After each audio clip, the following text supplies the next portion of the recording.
We're making salmon en croute. So I have 4 pieces of 6 ounces each of salmon, skin off, salt and pepper. For the spinach, I started with a good fat pound of picked spinach. So you want to buy 1.5 pounds, quite frankly. Stem it, blanch it, and then wring all the water out. That's all I did. Took all the water out of fresh spinach. You want to go the lazy person's route, which is perfectly fine, and I do it all the time. Defrost a 16-ounce bag of already cooked spinach. Already chopped, cooked spinach, just wring out all the liquid, and you'll end up with something that looks like this. Okay, so our butter has melted, so now we're adding shallots and garlic. Salt and pepper. We just cooked the shallot and garlic, like 2 minutes. Add a splash of wine, literally a splash. Let that cook in and out. And that little bit of liquid, you could also add a splash of water. It helps turn this to kind of mush. You want to break this apart with your fingers because we've compressed it so much and wrung out all the excess liquid in our kitchen towels. We really have to kind of fluff this up a little bit. And now we're gonna season that with a little salt and pepper. You season in layers as you go. A little white pepper and a little nutmeg. Now we're going to add creme fraiche, heavy cream or sour cream, and the juice of half a lemon.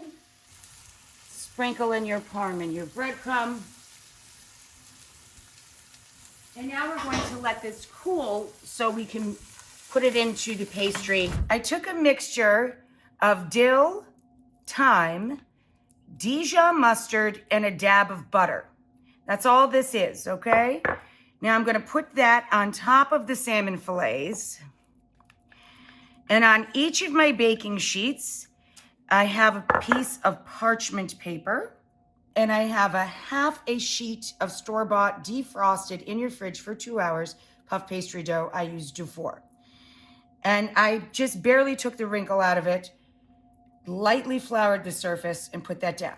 So now we take the top of the fillet and we go upside down. See, this is where the skin was.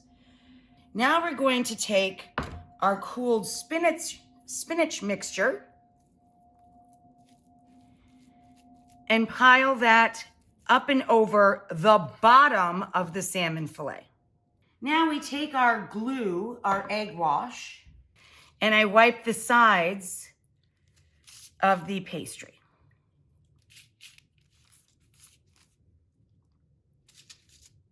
And now I take the sides up and over first. It's so funny, but when we make Wellingtons, individual Wellingtons here, with beef tenderloin steaks, I can wrap 4 tenderloins from 1 package of pastry. But I find with the salmon, I just can't do it. I need 2 sheets for 4 portions. It gets too tight around the sides of these long planks of salmon, and these are only 6-ounce pieces of salmon. The ends are gonna flap too far over, so really press them together, guys, and I trim mine always. Trim them with a paring knife, a little bit. Then I flip it over and set it. Gorgeous, right? Flip it over, set it. Delightful. And then score it however you like, in whatever pattern you like, or make little designs. I don't, I just cross hatch it super quick. It helps vent the pastry, of course, and cook them about 20 to 25 minutes until deeply golden and the fish is opaque and cooked through. So these are our salmon en croute, salmon encrusted in pastry. There you go.